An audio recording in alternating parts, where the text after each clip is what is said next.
Hi, Sharla. You want to greet everybody? Hi everyone, lalo na sa mga kababayan ko dyan sa Busuanga, Palawan. And really nice to finally meet you. Dati napapanood lang kita sa TV, ngayon katabi na kita. Wow, that's nice. So, ano naman nararamdaman mo magkatabi tayo ngayon? Mataas. Mataas ka? Gano'n ha? Hindi, sweet siya. She's a sweet person. O, mga taga Palawan, napakaganda. Are you studying? Are you working?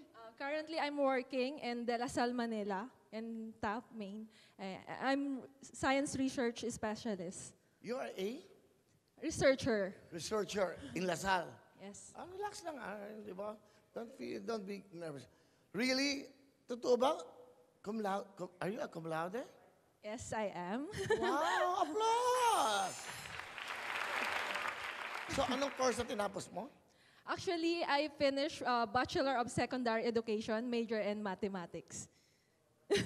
What's that? Parang ano ka? You'll be a teacher in Actually, mathematics? I'm a licensed professional teacher, but I haven't teach yet. So I focus my career on researching.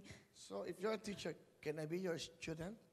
Huh? Yes, I'm willing to teach you. Okay. Ano ba yung pwede mong ituro sa katulad namin? Mathematics or is it about your profession?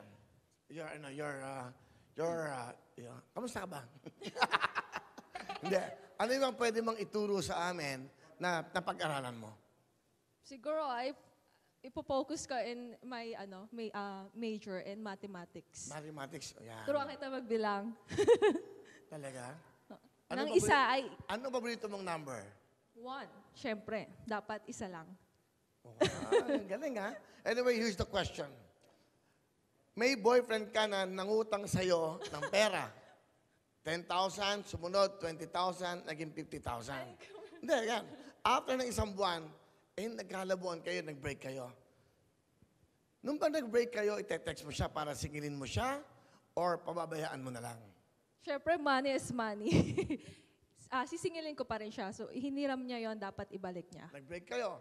And then, paano mo siya sisingilin? So, casual lang. I will text him na... Nag-break kayo kagabi, tapos, hindi, tanong ko, kailan mo siya sisingilin? After 1 week or maybe 1 month? Siguro bibigyan ko pa ng palugit. So, syempre malaking amount yung hiniram niya eh. Then, di ko din alam And kung... then sabihin niya, pasensya ka na, wala akong pera. And then you found out na meron na siyang bagong girlfriend. Ano sasabihin mo sa kanya? Ay, focus lang ako sa paniningil. Wala na akong pakialam dun sa kung ano man ang meron siyang... So, what you're saying is utang is utang? Yes, man is man. Kung ano yung hiniram mo, yun, ibalik mo. Ganun ba? Tama. Kasi ano, okay. But anyway, thank you very much. Candidate number 2, Palawan, from Palawan, Sharla. Something. Thank you, Sharla, and good luck. Our last candidate for today, please welcome from Santa Maria.